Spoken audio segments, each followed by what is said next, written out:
کیا وجہ ہے کہ اتنی زیادہ تباہ کاریاں ہو رہی ہیں؟ اس میں دینی حوالے سے ہمیں کیا سبق ملتا ہے؟ کیا ہمیں دعا پڑھنی چاہیے؟ کیا یہ اعمال کی وجہ سے بھی اس طرح قوموں پر یہ وقت آ سکتا ہے؟ اس پر بھی ہم بات کریں گے. حافظ ہشام الہی ظہیر صاحب مشہور و معروف عالم دین ہے، صدر جمعیت اہل حدیث پاکستان، وہ بھی ہمارے ساتھ ہیں. حافظ صاحب آپ سے آغاز کریں گے. دین میں بتائیے ہمیں کیا اس کے حوالے سے احکامات ملتے ہیں؟ کیا ہم صرف یہ سائنٹیفکلی کہیں کہ کچھ بھی کبھی بھی قدرتی آفت آ سکتی ہے اور یہ ہر کسی کے ساتھ ہو سکتا ہے، یا کوئی دین میں ایسے اعمال بتائے گئے ہیں، ایسی وجوہات بتائی گئی ہیں جن کی وجہ سے ہم دیکھ رہے ہیں کہ زلزلے بہت زیادہ آ رہے ہیں، طوفان آ رہے ہیں، سیلاب آ رہے ہیں اور اتنی زیادہ ہلاکتیں ہو رہی ہیں؟ بسم اللہ الرحمن الرحیم. اسامہ بھائی، اگر دین کے حوالے سے آپ بات کریں تو قرآن آپ کو پتہ ہے ہمارا سب سے پہلا سورس ہے. تو قرآن پاک کے اندر تو اللہ رب العزت نے واضح طور پہ ارشاد فرمایا ظاہر الفساد فی البر والبحر بما کسبت ایدی الناس.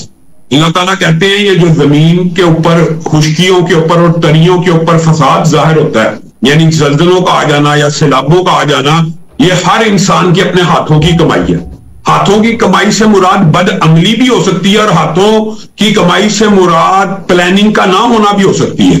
جیسے کہ آپ نے حضرت یوسف کے واقعے کے اندر خود قرآن پاک میں یہ بات اخذ کی کہ اللہ رب العزت نے باقاعدہ خواب کے ذریعے تدبیر بتائی کہ 7 سال قحط والے آنے والے ہیں اور 7 سال سبزے والے آنے والے ہیں. تو جو قحط کے سال ہیں ان کے لیے ذخیرہ اندوزی اگر آپ کرو گے یا پلاننگ کرو گے تو کامیاب ہو جاؤ گے.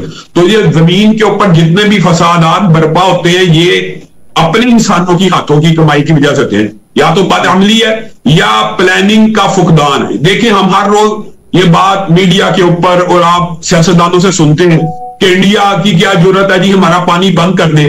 آج اگر پانی چھوٹا ہے تو ہمارے پاس ڈیم موجود نہیں ہے اس کو سٹور کرنے کے لیے. تو یہ بھی اپنے ہاتھوں کی کمائی ہے. ہم نے خود وہ ڈیم نہیں بنائے. تو یہ اگر سارا کام یہ اللہ کے اوپر ڈال دیا جائے تو انسانوں کی اپنی جو ذمہ داری ہیں وہ اس سے عہدہ برا نہیں ہوا جا سکتا. لیکن یہ بات حقیقت ہے 100%. اب قرآن پاک کی دیگر آیات کی طرف آئیے. فَأَخَذْنَاهُمْ بِالْبَأْسَاءِ وَالضَّرَّاءِ لَعَلَّهُمْ يَتَضَرَّعُونَ. اللہ تعالیٰ کہتا ہے ہم نے ان کو عذابوں سے پکڑا، ہم نے ان کو زلزلوں سے پکڑا، ہم نے ان کو سیلابوں سے پکڑا تاکہ وہ اللہ کے سامنے آ کے گڑ گڑائیں. فَلَوْلَا إِذْ جَاءَهُمْ بَأْسُنَا تَضَرَّعُوا. اور جب ان کے اوپر عذاب آ گئے وہ اللہ کی بارگاہ میں کیوں نہیں گڑ گڑائے؟ یعنی اگر وہ گڑ گڑاتے تو اللہ تعالیٰ اس عذاب کو ٹال دیتا. اور یہ بھی اللہ نے قرآن پاک میں مثال دی ہے کہ دیگر انبیاء کے اوپر، عاد کے اوپر، سمود کے اوپر اللہ تعالیٰ نے عذابوں کے نام بھی لے کے کہا ہے. سر کا کبھی ذکر کیا، کبھی قاریہ کا ذکر کیا، کبھی آسمان سے پتھروں کا ذکر کیا. یعنی آسمان سے پتھر بھی اللہ تعالیٰ برساتا ہے. قوم لوط کا آپ کو واقعہ پتا ہے. اس طرح سخت ہواؤں کو چلاتا ہے. کأنہم اعجاز نخل حاویہ. وہ ایسے ہو گئے تیز ہواؤں میں جیسے کٹے ہوئے کھجور کے تنے ہوتے. تو اللہ تعالیٰ نے دمدمہ کا ذکر بھی کیا. یعنی اللہ تعالیٰ نے اپنے عذابوں کا ذکر کیا لیکن ساتھ یہ بھی کہا کہ اگر قوم یونس کی طرح توبہ کرو گے، اللہ کے سامنے جھک جاؤ گے، اللہ کی بارگاہ میں آ جاؤ گے تو عذاب ٹل جائیں گے. یہ سمجھنا کہ سیلاب صرف سائنٹیفک وجوہات کی وجہ سے آتے ہیں اور اللہ تعالیٰ کی اس میں مشیت نہیں ہوتی ہے، اللہ تعالیٰ اس کے اوپر قادر نہیں ہے. تو ہم تو مسلمان ہیں، ہم تو قرآن پاک سے استدلال کریں گے، حدیث سے استدلال کریں گے. اور اللہ تعالیٰ نے قرآن پاک میں خود اس کا علاج بھی بتایا ہے. اللہ تعالیٰ نے کہا کہ یونس مچھلی کے پیٹ میں لَلَبِثَ فِی بَطْنِهِ إِلَىٰ یَوْمِ یُبْعَثُونَ. وہ بھی ایک آزمائش تھی مچھلی کے پیٹ میں یونس. اور اگر وہ لا الہ الا انت سبحانک انی کنت من الظالمین نہ پڑھتے تو قیامت تک مچھلی ہی کے پیٹ میں رہتے. تو گویا ومن یتق اللہ یجعل لہ مخرجا. اللہ تعالیٰ کہتا ہے جو تقوی کو اختیار کرے گا ہم اس کے لیے ہر راستہ کھول دیں گے. اللہ تعالیٰ کے نبی نے فرمایا کہ جو استغفار کو لازم پکڑ لے گا ہر تنگی میں سے، ہر مشکل میں سے نجات دے دیں گے. تو گویا یہ کہنا کہ سیلاب آ گیا اب اللہ کے سامنے اگر ہم ہاتھوں کو پھیلائیں گے تو سیلاب نہیں رکے گا، یہ بد عملی اور بد عقیدگی تو ہو سکتی ہے. حقیقت میں بہت بڑی ہم نے سب نے وہ غار کا قصہ بچپن میں پڑھا ہوا ہے. 3 لوگ پھنس جاتے ہیں اور یہ صحیح احادیث کے اندر موجود ہے. وہ کیا کرتے ہیں اپنے نیک اعمال کا اللہ رب العزت کو واسطہ دیتے ہیں. تو وہ پتھر جو جامد اور ساقط ہوتا ہے اللہ تعالیٰ اس کو غار سے ہٹا نہیں دیتے. تو گویا اللہ رب العزت کے یہ ہاتھ میں ہر چیز کا نظام ہے. اور یہ سمجھنا وہ رب جس نے پوری زمین کو ایک خاص اینگل میں ایسے سورج کے ساتھ باندھا ہوا ہے کہ قرآن پاک کی آیتیں ہیں کہ اللہ تعالیٰ اگر ان کو چھوڑ دے تو پھر ان کو کوئی پکڑ بھی نہیں سکتا. وہ رب جس نے پوری زمین کو پکڑا وہ سیلاب نہیں روک سکتے. اللہ تعالیٰ کہ بارگاہ میں آ کے آج ہمیں التجاؤں کی ضرورت ہے, استغفار کی ضرورت ہے, تقوی کو اختیار کرنے کی ضرورت ہے. وہ وظائف جو نبیوں کے ہیں وہ قرآن پاک میں ہے, نبیوں نے وظیفے پڑھے, نبیوں نے ربنا ظلمنا انفسنا وان لم تغفر لنا وترحمنا لنکونن من الخاسرین. اچھا, اب اگر آدم کا بیٹا بھی وہی وظیفے پڑھے گا تو اللہ تعالیٰ نے ویسے قرآن پاک میں یہ بھی بیان کیا وَكَذَلِكَ نُنْجِي الْمُؤْمِنِينَ, جس طرح یونس کو اللہ تعالیٰ نے نجات دی تھی, اگر یہی بات مومن لوگ بھی کہیں گے تو بھی اللہ تعالیٰ ان کو نجات دے گا. تو یہ تو بڑی افسوسناک خبر. ابھی آپ نے جو دباچہ باندھا, یقین بنے, یعنی 200 افراد اس طرح جان کی باتیں ہار گئی ہیں, اتنی مصیبتیں مشکلیں. اور ہمارے اعمال کیا ہے, ہم جوائے لینڈ فلم چلانا چاہتے ہیں, ہم مسجدیں گرانا چاہتے ہیں, ہم پھر بھی بدعملیوں میں مصروف رہنا چاہتے ہیں.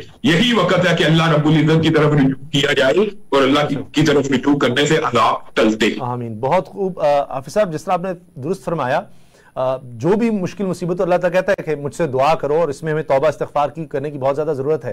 حافظ صاحب, آپ نے شروع میں جو بات کی تھی کہ یہ بھی کوتاہیاں دیکھیے یہ ہماری ہی ہیں, پلاننگ نہیں کی, اگر کہیں سے قرض مل رہا ہے اس کے لیے کیا کیا, راستوں میں تجاوزات بنا دیے, یہ سب کچھ کیا گیا.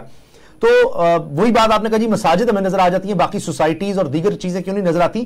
لیکن یہ بتائیے گا کہ یہ جو آگے سے ایک توجیہ ہوتی ہے کہ یہ تو لوگ تو معصوم تھے, یہ شہید بھی ہو گئے, جاں باق بھی ہو گئے, بچوں کا تو قصور نہیں تھا, تو پھر اس کو ہم کس طرح سے کہیں کہ توبہ نعوذ باللہ, ہم سوچ بھی نہیں سکتے اللہ تعالیٰ کسی کے ساتھ ناانصافی تو نہیں فرماتے.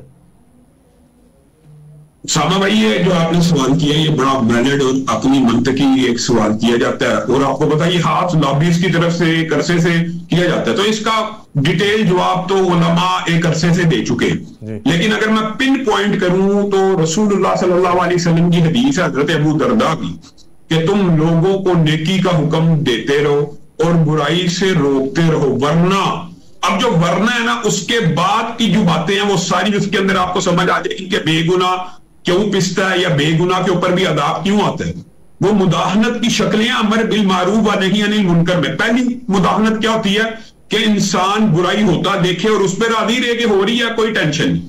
دوسرا یہ ہے کہ برائی ہوتا دیکھے اس پہ راضی تو نہیں ہے لیکن اس کو روک بھی نہیں رہا, اور استطاعت تھی کہ وہ ہاتھ سے بھی روک سکتا تھا اور استطاعت تھی کہ وہ زبان سے بھی روک سکتا تھا. اگر آپ اپنے سامنے ڈکیتی کو ہوتے ہوئے دیکھیں اور آپ کی جیب میں پسٹل موجود ہو تو آپ کو چاہیے کہ آپ ہاتھ سے روکیں. یہ یعنی ایک مسلمان کے اوپر اللہ تعالیٰ نے فرض کیا کوئی جرم ہوتا دیکھے تو اس کو روکنے کی کوشش کرے. اور ایک تو وہ ہوتا ہے کہ جو جرم ہوتا دیکھتا ہے اس کے اوپر راضی ہے, وہ کہتا ہے ہوتا رہے میری بلا سے جو ہو.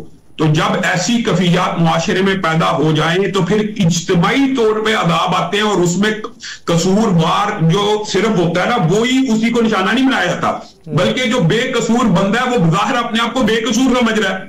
لیکن بھائی آپ بھی اس جرم میں شامل ہیں کہ آپ نے اس ظلم کے خلاف آواز نہیں تھی اٹھائی, آپ نے اس برائی کے خلاف سٹینڈ نہیں تھا لیا, آپ خود اس برائی سے راضی تھے.